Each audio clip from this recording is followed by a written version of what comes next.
Alright guys, TacticalRab back again today. I hope you're all doing well and enjoying your day so far, and I thought I was mind blown yesterday. What is going on? This was one of the most phenomenal weeks of Call of Duty that I have ever seen. What a Grand Finals Sunday we've had, exceeded all my expectations. What a phenomenal Grand Finals. The winners, out of control. We're gonna have to dive into it today. So much to discuss, I'm sure, today and in future days. What a week of Call of Duty we've had. This is why we love Call of Duty Esports, ladies and gentlemen. Enjoy to take your thoughts in the comment section below. Like if you guys enjoyed the video, subscribe if you were new as always. I'd greatly appreciate it. It really helps out the channel. Thank you very much indeed for doing that. These were the 4 teams remaining into the championship Sunday. Dallas Empire, Atlanta FaZe already in the finals at this point, Minnesota Rokkr and Toronto Ultra. Would you guess which one of these 4 teams would end up walking away with it? I think Envoy and Formal early on said the fact that they only just tuned in to see this get 1v3'd once again in a difficult time. But early on, Ultra go well up against the Minnesota Rokkr map number 1, and well, Rokkr come out pretty hot on this raid hardpoint, get the job done right here. But well, it is Insight and Co actually had a difficult time in the early part of the search and destroy. They do win this express search, but Insight actually was on a 5 streak. Looked like he was going to get streaks and helped close out this game, but he actually switched teams by accident and well, accidentally kills himself effectively and well, can't spawn in for the rest of the round. But they managed to close out the search and destroy regardless. I mean, CleanX and Insight, we will see right here that this entire day really was the story of CleanX on some maps, but Bance especially. What a monster tournament these guys had. I mean, CleanX and Banks, we've talked about it, I've said it before on the channel, when these guys are firing on all cylinders, they are one of the scariest SMG duos in the entire game. CleanX has been super inconsistent and Bance has pretty much been underperforming so far this season. This tournament was a massive exception. Whatever breathing exercises he has been doing seem to be paying off in spades. Unbelievable scenes. TJ says no Zinni, more Winnie because they go on to win the control and then they go into win game 4 as well. So Toronto Ultra come out this tourney. I mean, what an impressive run they have had. They beat OpTic first up, then they go down to the losers bracket, fighting their way through the Thieves. Now here up against the Minnesota Rokkr, they beat them, and then they go into the losers finals as well. I mean, CleanX is filthy in the latter half of this series as well, but he shows even more what he's capable of later on in the day. And then they close out this final map here on the Garrison to move on to the losers finals, where they will play the Dallas Empire. Some of the replies to the Rokkr tweet also pretty entertaining. We have just witnessed a breakdown with well, all the stuff as you can see in replies given well, the replies to their tweet yesterday really to well, with regard to all the OpTic gaming stuff we may well discuss. So Rokkr finished top 4 and well, they bow out of the tournament right here, but Toronto go on to make an unbelievable run. Once again, Ultra lose the map 1 of this series to the Dallas Empire, and while there were some mistakes certainly for Dallas, I mean, Insight goes 35 in 21 this very first map of the series, and Huke clutches a crazy 1v3 up in the search and destroy. Well, they're up 4-2 as you can see already here when Huke is defusing this bomb, and they go on to win the map as well. This, I believe, was like the 5th or 6th map in a row this tournament in search and destroy that the Toronto Ultra had won. That was the big question mark coming into this weekend. Would it even be possible for a team to beat FaZe this weekend? You go into a best of 9 format. I discussed it on the Breaking Point podcast as well, like which team can even beat FaZe in a best of 9 with their search and destroys. And yes, I think going into Sunday they were like 1 in 4 in search or something like that. Hadn't been quite looking so good, but you'd think, okay, grand finals time, like this is when FaZe come to play in the searches, and that's why I thought Minnesota Rokkr might be a great challenge, and I didn't really feel like Dallas Empire ever had it in them. But the Toronto Ultra show that their search and destroy is super disciplined. Not only do they have the individual stars to make plays work, but well, barely making any mistakes either. I mean, this 1 versus 3 that Huke got right here was one of the few mistakes they made really all day in search and destroy. They're certainly elite at this raid map in particular. CleanX gets 14 kills. I think he goes 14 in 6 or 14 in 3, sorry, like even better than I initially said. And then they go into control. The Dallas Empire is so good at here on raid control, and they put the final nail in the coffin here as well. CleanX with an unbelievable amount of engagements. Bance with a phenomenal map also. And well, the final map as well, Dallas Empire gets sent home here on raid hardpoints. They do it all over the park on all these different maps. Their map set seems very good. Their map pool seems very deep indeed, does the Ultra, and that's certainly what you want to see going up against FaZe in a grand final. So they make it all the way to the grand final. Already that's an incredible result, depriving Dallas Empire of the opportunity to rematch against FaZe and try and take them down. But it's Toronto who move to the grand finals in honestly phenomenal fashion. And this series I thought, okay, the last 2 times Toronto have played up against FaZe, I think it was 3-1 to FaZe both times. I think both times they've failed to win a control round or something like that. It's been very difficult for Toronto to get over the line in this series, and it didn't really feel like they had the way to get past FaZe, right? And I think most people were expecting, certainly I was, that okay, Toronto would come into the series, they'd make it close, they'd take a couple of maps here or there, maybe they'd sneak a search and destroy, but they'd end up losing, 5-2, 5-3, something in that ballpark at the end of the day. That is not how it goes. They come out swinging, but well, it's actually Atlanta FaZe that come out swinging early on, but as Method says before everything even kicks off, it's an incredibly tough pill to swallow to watch it happen without me, but the boys have been working hard and deserve this moment. May the best team win. They've been looking clearly really good in scrims as of late, and they come in right here, show a phenomenal performance all the way to the grand finals, but still, they face up against the juggernaut, right? Crim's pretty frustrated with their performance, woke up done today, you know, super sucks, feel like we did everything wrong today, but it's Toronto Ultra doing everything right, and Maven right here from last season with the whole maple syrup comes out once again. They move on to play as Call of Duty League 8, the final boss of Call of Duty right now, the team that it's, well, pretty much been impossible to beat. Los Angeles Guerrillas managed it, but surely in a major grand finals, you're not expecting anyone to be able to take down FaZe and the talent and the depth of talent that they have on this team. But Toronto Ultra start on the journey to making it happen. aBeZy holds down the hard point early on, I mean 250 to 198 or something, this finished up here on the Garrison. So, well, FaZe take map number 1. This is a map where I don't think Toronto have really played too much Garrison hard, but when they have, I haven't been particularly impressed with their performances.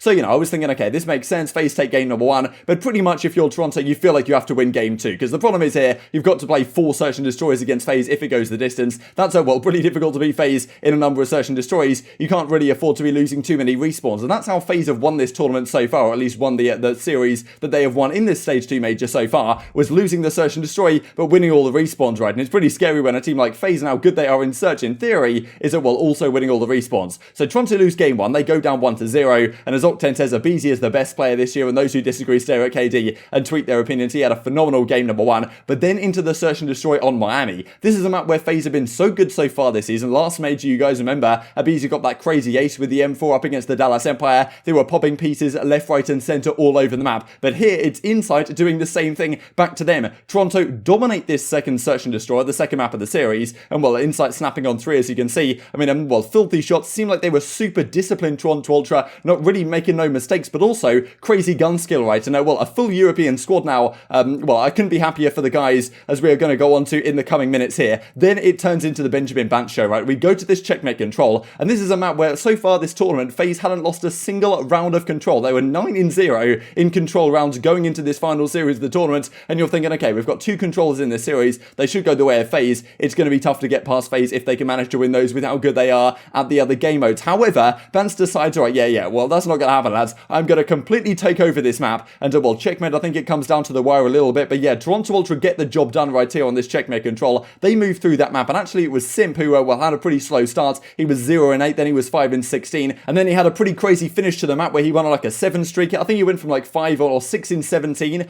up to 13-17, and then to 31-28 by the end of it, but it's not enough. The pressure now certainly, it felt like, was on FaZe, down 2-1 in the series. They needed to bounce back. They go to an Apocalypse hardpoint, and they get the job done here. They lost this the other day to Los Angeles Guerrillas, so I was somewhat concerned, but Simp decides, right, enough's enough, lads. Let's just find a way to close out this series. He goes on a crazy streak, like pretty much double positive, and closes out the game right here. So Toronto, okay, it's 2-2. It's all tied up. Feels like, all right, okay, fair enough. FaZe, couple of slow maps to warm up, of course, because there's no advantage here for the team that comes from the winner's bracket, which certainly might be a conversation topic over the coming days. But yeah, maybe it takes them a little bit of time to warm up. They haven't had a series coming into this, as Toronto Ultra have, of course, playing 2 series up against the Dallas Empire, and firstly the Minnesota Rokkr on the day. And okay, FaZe are starting to warm up now. It is the time where they will take over the series and get the job done. They go into a Moscow search and destroy, and FaZe move up 4-0 in this map. I mean, this crazy 3-piece from Simp as well help them get there, certainly. But well, they move up 4-0. It looks like, okay, yeah, they've caught fire. It's going to be GG's for the Toronto Ultra. However,